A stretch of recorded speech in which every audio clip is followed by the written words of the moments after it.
Well, now we're diving into our questions. And first up, Serena, I'm curious this year, as we reflect on COVID, what have you learned from COVID as a business, looking at Suitcase and how you're navigating, pivoting to really focus on, what content you're delivering to your travelers and your readers? Hello, well, thanks so much for having me. It's very exciting to have an excuse to get out of my pajamas. So, God, we learned so much this year, and it's definitely been a very challenging year. I think the first few months I've never worked so hard on Suitcase, which is saying something. So we've had like both sides of the coin. So some aspects of the business has been like incredibly challenging, like obviously like for everyone in the travel industry. But on the flip side, we also saw, we launched a podcast called The Upgrade, and that took off so quickly. And we've seen our highest print magazine sales ever. So that really made us stop and think. So while some of the advertising stopped, especially right at the beginning, we were seeing like certain areas of our business really take off. And that really showed that there was a demand for travel, but for me, originally, travel really meant going somewhere and having that physical experience, and it was all about that end point. But what I really learned this year was what travel really means to people, and so much of that is the excitement and anticipation of the trip, and learning and researching. And so we had to kind of pivot our content to make it relevant. Instead of trying to bring people out into the world, we'd have to bring the world to them. And I love the story of one of our contributors is obviously a photographer, and we've got this writer that they basically go on one trip every year, and they really, really research it, and they spend ages deciding. And then once they've decided, they will like learn the language, they will learn how to cook dishes from that culture, they will learn basically anything that they can, and they're always sharing stuff back and forth. And then they'll go on this like 3-week, month-long trip and like create lots of content, and it have an amazing time. But they're saying that what they really, really enjoy is that like build up to the actual trip itself, and the traveling through learning. And I thought that was such a fascinating way to think about things. Is that Debbie and David by any chance? No, it's not someone else. Okay. Yeah, there are probably lots of people that do the same thing. Awesome. Jeremy, this year you launched Tourism Declares a Climate Emergency to bring together travel companies, and through this they do a pledge and also have to publicize a climate action plan. Why do you believe that the responsibility falls on travel companies to share that travelers have a responsibility to travel more sustainably and regeneratively? Thank you for inviting me here. First of all, that's a really interesting question, and I think that the question of the responsibility, I mean, I think in part we have the responsibility because it's what we do. I mean, we are the business of creating travel experiences, and we have a responsibility to therefore do them as well as we possibly can. And part of doing them as well as we possibly can is to do them as sensitively and positively for the world and the communities in which we operate. It's a standard sort of response is to say, when the consumer demands it, we will deliver it. But the consumer, I feel, is bombarded by all manner of messages from everyone, from the soon-to-be former US president down to people saying climate change isn't an issue. But increasingly we see in the destinations that we love and cherish and work, and visit, that all manner of places around the world are suffering enormously under the climate emergency. And so I don't know what louder message we need in order to be able to say to our consumers, we will deliver this for you. And the consumers themselves, if they want it, well, how will they eat ethical food if we don't produce it for them? How will they wear ethically produced clothes if we don't produce them for them? And so how will they go on sustainable regenerative holidays if we aren't building sustainable regenerative hotels and designing tours that give them the opportunity to experience it? But then particularly, and especially, I think, regeneration has been this word throughout the year, which has been remarkable to see how it's sort of caught cogency. And I think a lot of that has to do with the negative reality that we find ourselves in, and you sort of rip everything apart, and the only thing that you can look to is regeneration, because that has to be what comes next. So we look to regenerate, but it also suggests a thirst for something more positive, for something better, for something that does more than just reduce our negatives, but actually make something more positive. And at the heart of, as I see it, regenerative tourism is that it's about relationship, and that our relationship as a travel sector, as an industry, isn't only with the traveller. We also have a relationship with the communities that are the pure hosts of where we visit, and with the habitats, the ecosystems that we take people to. And we have that relationship implies a responsibility to them as well. Definitely. Well, thank you, Jeremy, for sharing that. And Jenny, thank you so much for joining us. Really excited to have you. And you're about to release a trend report next month. You gave us a little bit of a sneak peek about that when we spoke yesterday. From your point of view, with the rollout of the vaccine, increased health concerns among travelers, what do you think we'll see from airlines and hotels to make the travel and testing process pre-flight easier? Yes, great question, and thank you very much for having me on today. Yes, well, testing I think is going to really ramp up over the next year, even though the vaccine is coming. But the problem is not everyone's going to get the vaccine, and the only way to sort of get travelers moving again is to really streamline the testing process to make it sort of as the travel experience and destinations as COVID sort of secure as possible. So in our forthcoming trend report, which is looking at 15 travel trends for 2021, and that's coming out in January, traveler testing will be a key trend that we're looking at.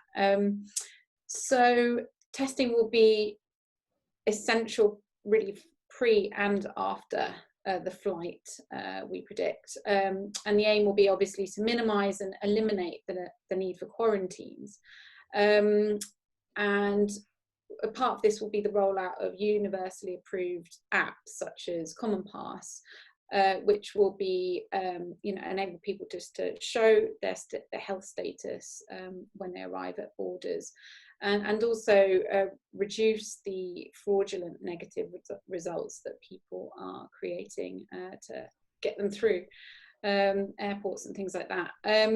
So, for example, a friend of mine has recently travelled to Hong Kong and had to quarantine for 2 weeks in a tiny hotel room, where she said she was lying on the bed and could touch each of the walls with her hands and feet, and she couldn't leave that room for 2 weeks. So this sort of thing is hugely prohibitive to travel, and very few people are going to be willing to put up with that. So yes, obviously airlines and airports and hotels are going to need to work really hard to make all of this sort of testing as cheap and as easy as possible for people, and to get them going on holiday again. Another example, something I experienced quite recently was I flew to Finland, and I was told that we would need a negative COVID result to enter the country. So did that usual sort of Googling frantically a couple of days in advance to try and find somewhere in London where I could get the test done quickly and the results back within the time frame of 48 hours. So paid about almost 200 quid for a test on Harley Street, and the results were delivered back in time, luckily.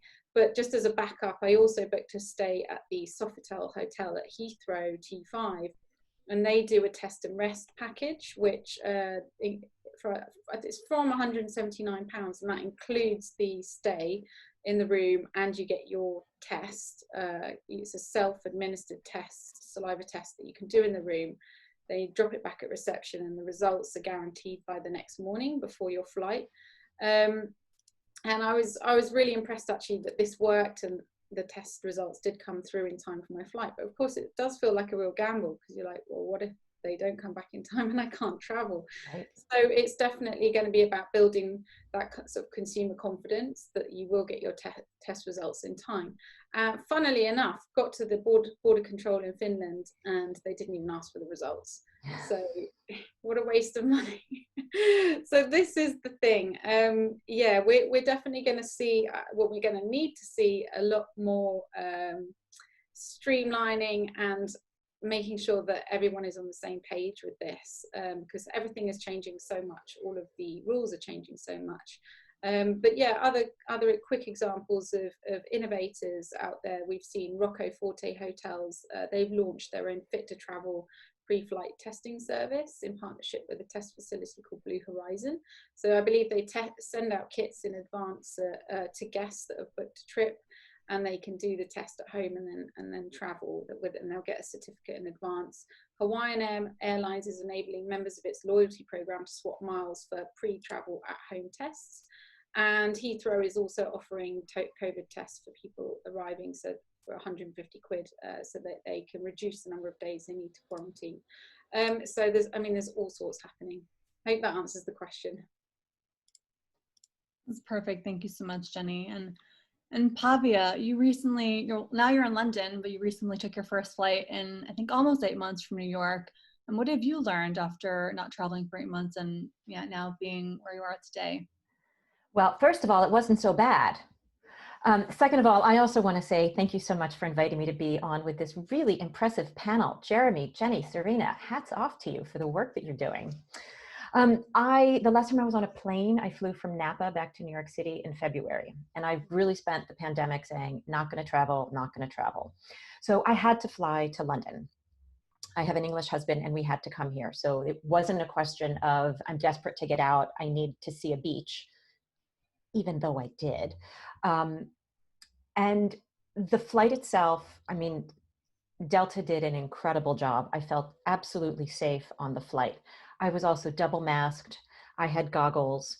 The airport experience was better at JFK than it was at Heathrow. In Heathrow, at immigration, we were packed like sardines. A lot of the Heathrow staff had masks very helpfully wrapped around their chin. And that felt a little anxious. But what have I learned about travel? I want to touch on something that Jeremy was talking about in terms of personal responsibility and the role that personal responsibility needs to play in the travel decisions that we're making. I didn't travel, again, as I was saying, because I felt like it. I traveled because I had to come to London. We need to be very aware of being responsible to the world that we're in, right? Traveling is a right. Traveling is a privilege. Travel is not a right. Travel is a privilege. Like, for us to be able to go around the world and travel and experience it, that's a gift that the world gives us, and we should treat it that way. And I'd like to think that in the last 8 months, not being able to travel has helped all of us appreciate how great it is to be able to travel. I didn't come over here to London to spread my New York germs everywhere, and our particular strain of COVID. I'm quarantining right now. I'm not even going out the front door to take the recycling into the rubbish bins. And I think this notion of responsibility, self-responsibility in terms of the decisions that we make when we do choose to travel and leave the house, and not even traveling to the other side of the world, traveling to the supermarket. Let's do it in a safe way. If I'm not wearing a mask when I go to the supermarket, it's because I've decided I'm more important than the people around me. That's a bad attitude, and that's an irresponsible way of just being in the world. So what the pandemic has taught us, one of the many lessons we maybe did or didn't want to learn, is how interconnected we are in terms, and how our impact affects so many other things. And it's a small ripple effect. I mean, a bat in a market in China has started this.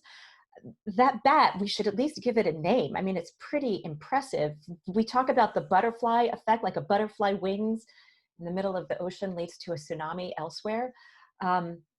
We really do have an impact. And it also means, if the impact can also be negative, it means the impact can be positive.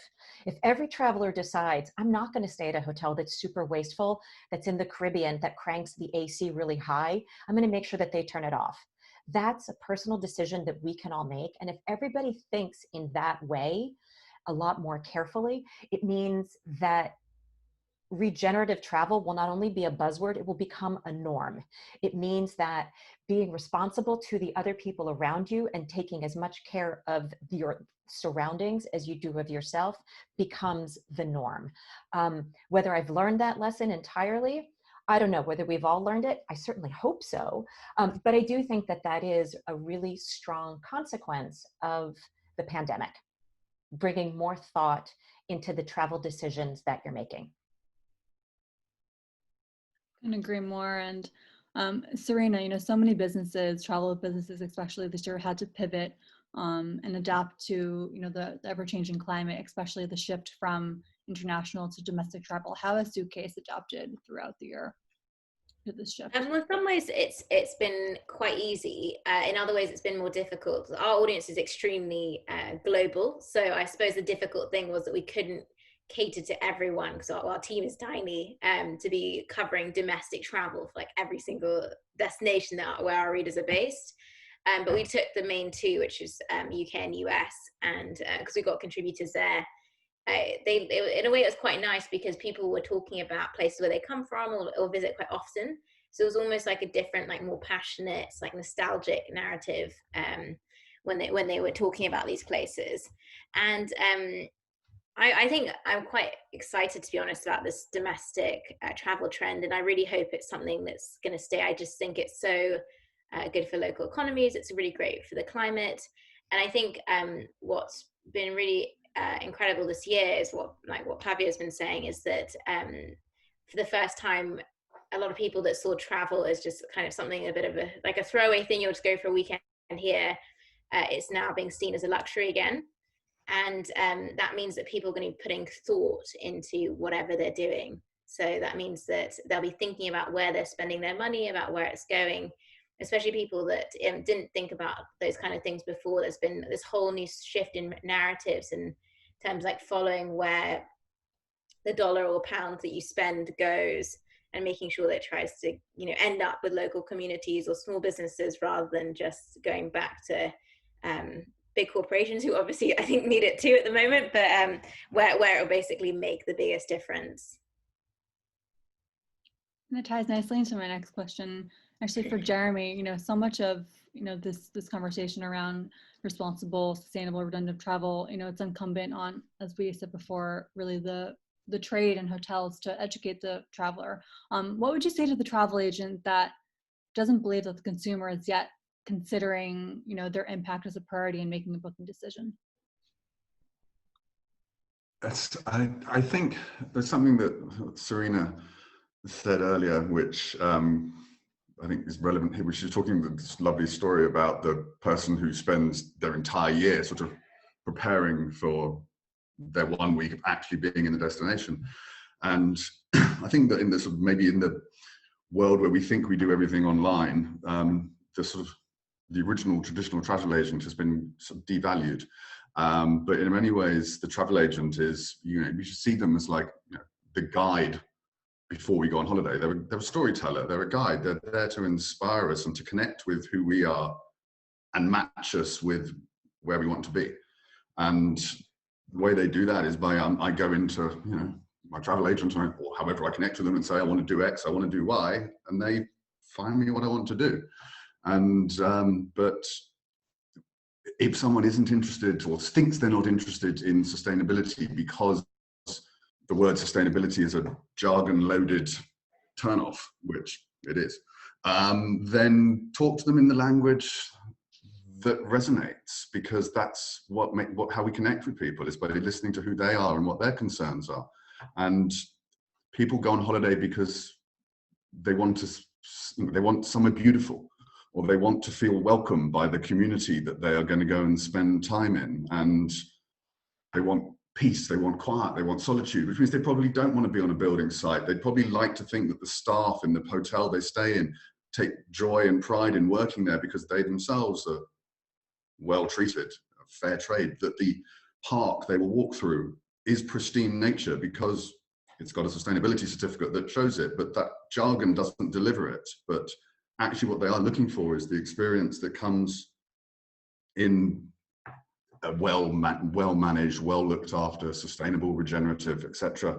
place. Yeah, and so it's the responsibility or the opportunity, I suppose, of the travel agent is to make the connection between what it is that careful, responsible hosts and travel companies do because they are careful, responsible hosts, and what someone wanting just 2 weeks rest or 2 weeks of thrills and adventure is looking for. I add a comment to that, which is, Yes, of course. I speak with a lot of travel advisors and travel agents, and it's interesting when I hear that there's a hesitation. Well, I don't want to bum them out when we're talking about a vacation.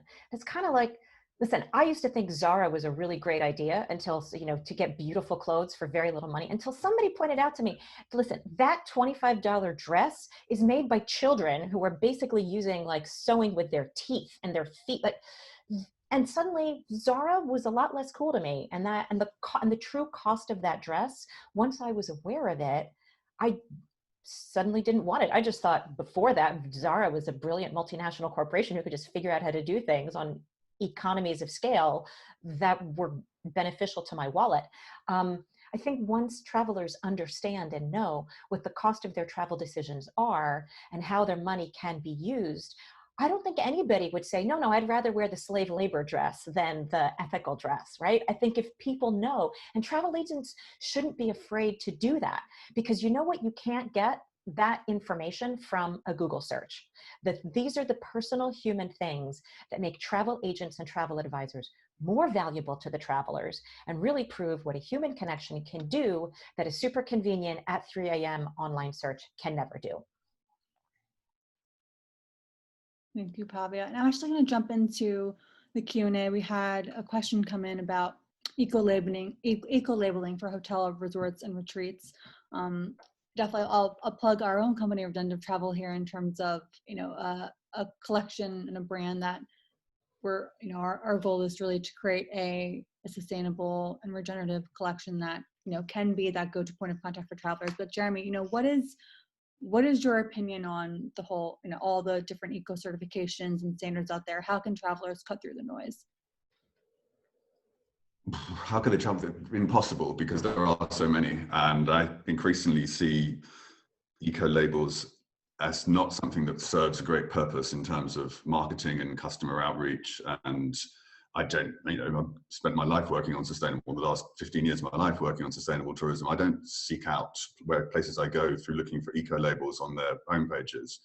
But what I do know from talking to the people who have them is that almost all of them say it's been an incredibly useful benchmarking process for us. It's a way of planning what we wanted to do as a hotel, as a tour operator. It was giving us a 3-year strategy for how we could address our climate emissions, improve the quality of, you know, our workforce, whatever it might be, because we felt that this was something that was a process that had, in itself had been audited, that had been gone through, and that we would get support in.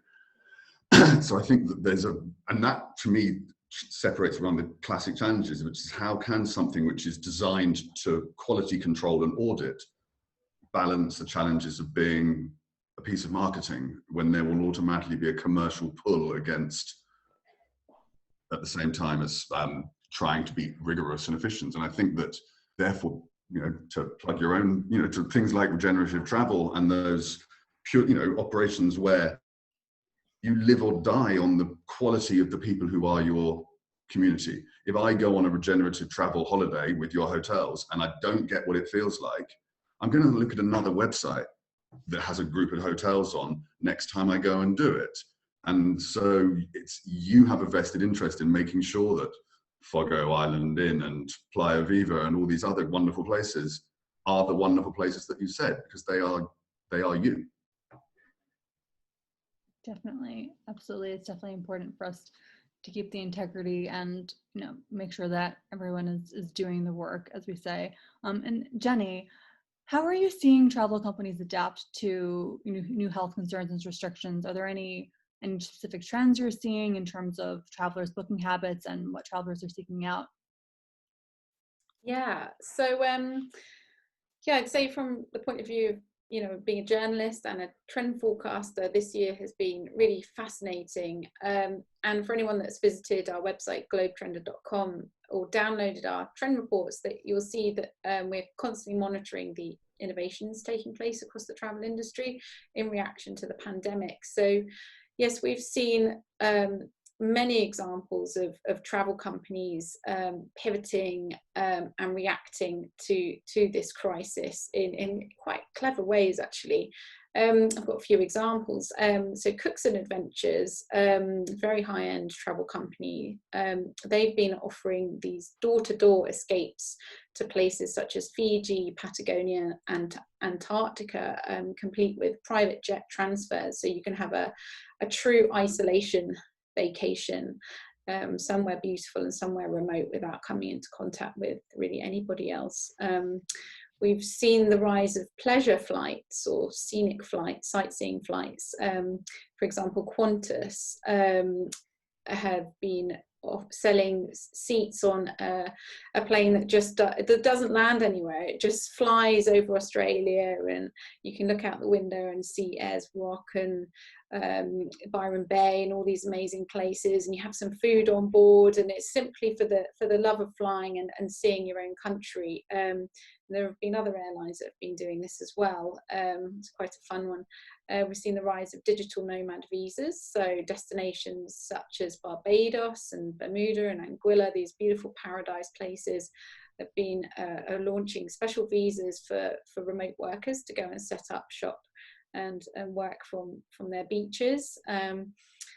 We've seen companies like and Beyond launching virtual travel experiences. And Beyond is quite interesting because they've started offering these virtual safaris. So they're live safaris that you can log on and watch. And I think you pay, and the money goes to help with their conservation efforts, which, you know, they've obviously lost a lot of money this year. So wildlife is really suffering as a consequence of people not going out and staying in these safari resorts. Work from paradise packages, similar to the digital nomad visas, but there's one example of the Vakaru Maldives resort, which has designed this work from paradise package, which gives you a suite with a proper office set up and a PA and things like that, and then that's all free if you book for, I think it's more than 21 days. And that's, you know, quite an innovative idea. And similarly, hotel offices. So hotels have been, you know, in terrible shape, obviously, because they haven't had a fraction of the bookings they would normally get, and all these rooms are sitting empty. So they've pivoted to offering those rooms to remote workers. So for anybody that's bored of working from home and needs a change of scene or some privacy from their kids or whatever, they can go and book a hotel room for the day. So instead of selling it for the night, people are booking to stay and use the spaces in the daytime. And loads of examples from Accor hotels are offering it, right up to the Dorchester collection. You know, it costs hundreds, if not thousands of pounds to stay in one of their rooms. So and Proper Hospitality in the US, they've partnered with a co-working company called Industrious. So there's sort of interesting collaborations going on as well in that space. Curated road trips, obviously traveling, you know, by car is a great way to get around, especially domestically at the moment, and have a holiday in that way. And we've seen companies such as Four Seasons and Kempinski actually design curated road trips and provide beautiful, classic cars for you to drive around Italy and France and that sort of thing. So all sorts. I mean, I could go on and on and on, but yeah, if people sign up to our newsletter, then they'll get these updates about innovation taking place every single week. We have loads and loads of stories going on the site. So yeah, it's a fascinating time, actually. I'm actually going to jump in and ask either Jenny or Justin. Jeremy, we have a question from Justin Wateridge. Asking if you can talk about private jets and pleasure flights that claim to be talking about regenerative travel, or people that may be making such claims on, you know, how private jets can be sustainable. I'll be honest, I haven't seen the sustainable private jet story being played out. I mean, it's not mine, so I'm not able to see how they've made that cognitive leap to be able to therefore sort of answer into it, because as far as I can see, a private jet is the most carbon intensive form of tourism transport there is, beyond maybe going to space. And so I would struggle to see how it was part of a regenerative travel sector. Maybe But I if don't know, I can't really comment on it. maybe if they were partnering, offering a carbon offsetting program initiative alongside, so that your flight was completely offset. I mean, not that that solves the problem, but that might be how it's being sold. That might be a way of trying to help people justify getting on a private jet, because I know private jet usage has really accelerated over the last year. So and will continue to next year, and I'm sure lots of people feel guilty about it. So I expect travel companies and private jet charter companies will be doing everything they can to make people feel like it's okay to do it. I think they probably are making them feel like. The question would there be whether it was a acceptable part of it. I mean, I think we could go on to a long conversation about the value of carbon offsets towards any form of aviation, let alone private jet travel. I mean, the thing that picked up for me, which I thought brought it home, was you mentioned that the opportunity on the flights to these, flights to nowhere, of seeing Byron Bay. But the tragedy is that yesterday in the news, Byron Bay's entire beach went. And Byron Bay, this gloriously beautiful place, thanks to the climate emergency, has no Byron Bay anymore. So the thought of sitting in an aeroplane watching that doesn't sort of fill me with much other than horror. Actually, Jeremy, would you mind touching upon that for a moment about carbon offsetting? What do you see in terms of trends in 2021 of, do you think travel companies should be promoting this? Do you see it as a, kind of the solution moving forward to mitigate against carbon output? Short answer is it's complicated. And I don't want to take up too much time on it when we're talking, because I feel that it is a stopgap at best. And I don't have a problem with the idea that once a company has worked out or an individual has worked out what their current responsibility for carbon emissions are, and then done whatever they can, or I can, to reduce them at source by not creating them in the first place, then there's almost certainly, unless you're a hermit living in a cotton tent, locally organically produced cotton tent, then you're going to be producing some form of carbon.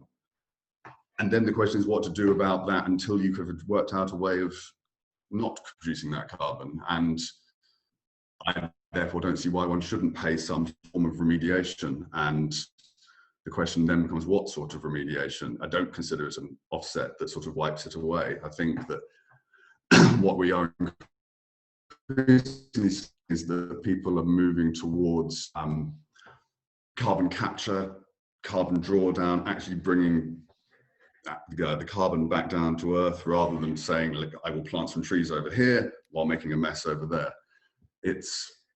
There's a long, long way to go, and we have a very short amount of time in which to reduce. We need to reduce global emissions in half by 2030, and that doesn't mean we can carry on increasing emissions while planting enough trees to balance it out in the next 9 years. It means reduce them in half. Isn't it a much better idea not to pay for a carbon offset, which seems like so much greenwashing, but instead of having 20 flights a day from New York to London, let's have 10 flights a day from New York to London.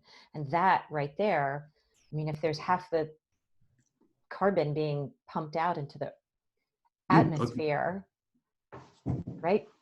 Yep. But flights only produce about, is it 2 or 3% of the global emissions? They're not necessarily the biggest problem. Totally, which kind of gets to the whole thing about, like, I think the focus on carbon offsets has become a little bit of a look over here and don't pay attention to the real garbage over there. I mean, plastic straws, it's nice that we're thinking about them, but plastic straws are not a drop in the iceberg. That's the wrong metaphor, but sorry, they're not a drop in the ocean of what's really causing the plastic crisis that we're facing. So on the one hand, it's good because awareness about plastic straws means in a micro gesture, I'm becoming aware of the impact that I have, but we shouldn't fool ourselves into thinking I'm an environmentalist because I don't take a straw when I go to Starbucks. And although flights may be worth 3-4% of global emissions, they're not 3-4% of the world doesn't spend 365 days a year in the air. Most people, over 50% of the UK, didn't take a flight at all last year, and 75% of the emissions related with flights in the UK is taken by 15% of people. So there's an enormous imbalance in who is benefiting from the flights versus, you know, who is paying the consequences of the emissions. Thank you all for enlightening discussion around that. Serena, I want to ask you this question around, you know, as hotels are awaiting guests and awaiting to open their doors again to travelers, how can travel companies continue to build community offline and online as they wait for their doors to open again? I think the most important thing is just to not go quiet. I think it's very tempting to like want to cut the marketing budget and like not communicate, and like that's one of the first things that often goes. But the most important thing is to be top of mind for your community, and then also to try and reach new audiences that as soon as they can travel will want to come to you.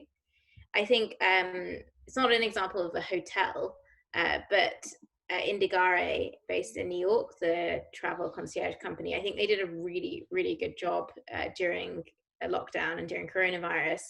And I haven't seen another travel company that was so engaged with their members. I know that they have paying members who probably expect a little bit more, but they launched this whole section of their website called Virtual Travel, and essentially hosted different talks almost every day. And they were everything from like really deeply educational, archaeological exploration talks to like a wine tasting or something more fun, and some of them are also community led as well, like just people getting on a Zoom call and discussing like their favorite destinations or where they'd really like to travel to next, and also Q&As with the founder about where it was safe to go. And I think they just kept that line of communication going throughout, and it was a really, really commendable effort. How is Suitcase continuing your community building during this time? I guess we fell in the trap, which is like very common for businesses, which is we probably didn't interact with our community as much as we should have, like previously. Where it's so difficult all the time to be, you know, create a content strategy. You don't necessarily always have time to be going back and forth and asking our readers, like, do you like this? Like, what do you think of it? And like being able to adapt and change. But honestly, this year we had no choice. We had no idea what they were doing, what they wanted. So we kept talking to them, and we did that through social media. We did also quite a few different focus groups, some of them bigger, just surveys, and some of them more smaller and more qualitative. And it was really amazing to see the passion and to actually see what makes them want to read Suitcase, and also just what else they would love to read more of and things like that. So now we have that line of communication open, and they're very proactive in letting us know whether they like something or not. What have been some of the, I guess, key takeaways of doing those exercises? Well, I think readers are looking for. I guess something that was interesting for us was that they really wanted, we haven't quite figured out how to do this yet, but they were really interested to hear from other readers, like where they were going, and to interact with them about the world of travel, and to get recommendations from them. They also loved to hear about owner stories and founder stories, and to get to know, you know, that cool restaurant in New York, the story behind like how it started, and to get much more like personal and deeper into the kind of travel stories that we had already. And then there was some like fun other things that we learned, like our readers are like super passionate about skincare. And then we took that piece of information and we did a collaboration with a Korean beauty company to create this Korean beauty travel kit. And it was really fun learning. We just learned so many unexpected things. And so I think it's an important lesson never to assume things about your audience. Definitely, and thank you so much. And Jeremy, my next question for you is, in some destinations like Greece or Hawaii, where it's been difficulty with over tourism, how has the pandemic now provided an opportunity for these destinations to reset and rethink about how they can rebuild in a more positive and sustainable way? It's difficult to do too much prediction on what comes next, but during whatever it would have been, I suppose 2018, when the conversations around over tourism were bubbling around the most, there was, at an industry level, as everyone looked for what the solutions were, one of the sort of key solution was, well, we need to make sure that we put our communities first, and we put our communities at the heart of decision making. And there was a lot of talk about that, and then an awful lot of talk about what does that actually mean, and how would we actually go about doing it, and where do we start. And then I suppose in the beginning of this, back in the sort of early stage, first round of lockdowns in March, April, suddenly there was no tourism. And what there was one of the sort of positive stories at the time was caused by necessity, but was the solidarity that was shown across many parts of the industry.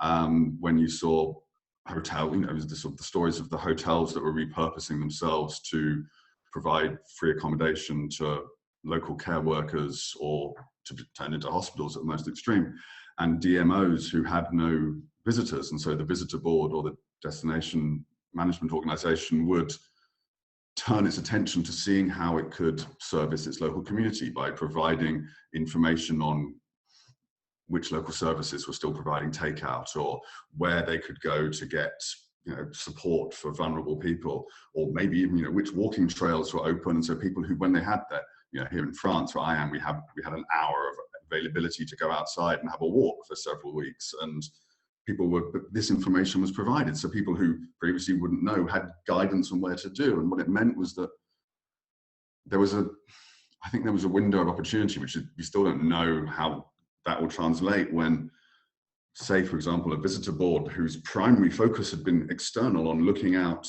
to an inbound visitor was now looking to its community to see how it could resource that and how it could build relationships there. And by nature, relationships must have been built. They will have happened and they will have developed there. Just as, I might go to X or Y place around the world and I will go knock on the door of the visitor board and go and ask questions and get information about what to do. But when I lived for 25 years in London, I never went on to visit London's website for information on what to do in my home city. That would have felt like a mark of failure. But if it was actually, then again, Time Out, Time Out magazine and Time Out website is in essence a visitor board for its own home destination. It's a magazine that tells you what's going on that you really want to go to inside of the place you go to. And if I go to New York, I would go to Time Out New York. But when living in London, I had a subscription to Time Out London, and it was something that provided that information on where I wanted to go. So I think that sort of kindling of that, and the paradox has been at this sort of time of isolation and fear, we have a heightened awareness of community and of what we miss in community, and of how much trust matters and how much we have a thirst for relationship. And how can we, as it opens back up again, to go to your specifics of your question, how can any destination reset, is realize that when the guests were taken away, what they had is a community. And when the guests come back, they'll still have the community, but they therefore need to not lose the community when they bring the guests back. Definitely. And Pavia, yesterday on our chat, we talked a lot about paradoxes. And how do you see the perception and meaning of luxury shifting as we move post-pandemic?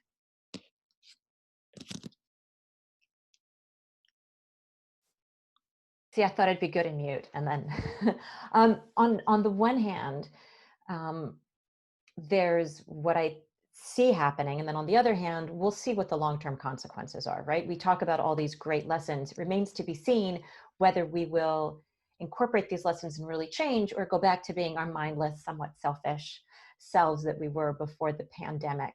But one of the things that I've been noticing is how we are redefining luxury and what gives us real pleasure right now. I'm sure I'm not the only one who's rediscovered how much fun it is to go for a walk with a friend and just talk. And it's everybody smiling because everybody has rediscovered this. Isn't it really nice to just say, we don't have to do anything special. Let's just go for a walk around the neighborhood, or let's just go for a hike in a really pretty place.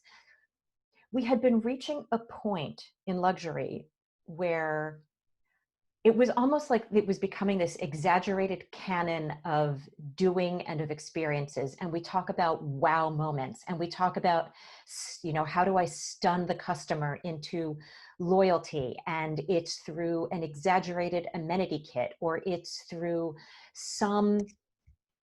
something that's meant to just stun you with the overwhelmingness of the thoughtfulness. And listen, somebody spent a lot of time and a lot of money thinking about these things, and the intention is good.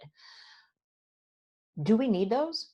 Do we really need all of these exaggerated moments of luxury, or are these just an excuse for consumption and for stuff I don't really need and isn't going to have any kind of a lasting impact on me, right? Like, it's great that you can do something special for me, but if you bring an Italian grandma in and she teaches me to make ravioli, that might be a more interesting, lingering experience and takeaway that I have from this luxurious hotel in Tuscany that I'm going to. So I would like to think that when we think about what luxury is, we actually stop thinking about what the price tag is on the luxury and start thinking about how meaningful it feels. I can't believe how many times I've said the word luxury in the last 2 minutes, because it's a word that I hate. I hate this word. It's sort of a golden rule at Fathom. We use it as little as possible because it's empty. Luxury for me is free time and not having to look at my phone, right? Luxury for everybody is something different. I don't think luxury has anything to do with stuff, which too often becomes crap and garbage. I also am very allergic to the idea of the notion of luxury travel, because what it might start to mean is that travel is only for rich people. And nothing could be more disgusting than the idea that only rich people should be able to have good experiences and be able to travel, right? Again, this goes back to the idea that travel is a privilege, but it's a privilege that in some way everybody should be able to take advantage of. And travel doesn't have to be taking an expensive private jet to an island in the middle of the Indian Ocean. A travel experience can happen anytime that you walk out your front door. If you go to a really good Vietnamese restaurant in your hometown in the middle of Kansas, that could be a travel experience if you're not used to that. If you at home do a travel at home experience, which is something we think about a lot at Fathom, and decide, I'm going to have Indian night tonight, and I'm going to watch a Bollywood movie, and I'm going to try to make a curry, that's a travel experience. And that is not something that requires a plane ticket or jet lag or very much advance notice. I'm also going to read a novel that's set in India to make me feel as though I'm there. So again, to get back to the idea of the paradox of travel, we want to go away, but is there a way that we can incorporate travel into our lives when we're at home? Because it gives us a sense of global awareness. It gives us a sense of our place in the world. And if so, that would be great. Well said. Thank you, Pavia. And Jenny, we spoke about this concept of wilderness seeking. What are some trends you're seeing there? You gave a great example of the Hoxton that set up a glamping initiative in London. That if you could speak more about that, that'd be wonderful. Yeah, definitely. Yeah, I mean, it's an obvious one really, but I think, you know, this year when people have had the chance to travel, I mean, it's usually been within their own country. People have wanted to get away from urban areas and out into nature, and so hence the trend for wilderness seeking. And I think, you know, very much connected to that, we've seen, as you say, in fact, hotel companies sort of piggybacking on that shift in direction. So the Hoxton Hotel Group this summer created a glamping site outside of London called Camp Hox, and I think it was only running for the warmer weeks of sort of August and maybe into September. But yeah, they set up these beautiful bell tents, and they were fitted out with everything you'd expect from a boutique hotel. And it just looked like loads of fun, and I've actually emailed them to ask if they're going to do it again next year, and I wouldn't be surprised. But yeah, there were lots of other companies that are sort of tapping into this glamping trend because yeah, people want to spend time outdoors, but it's quite appealing not to have to really rough it at the same time. So yeah, canvas communes is going to be one of the trends we'll be featuring in our 2021 forecast. Along with various other trends, we're going to be focusing on 15 different trends in that particular report.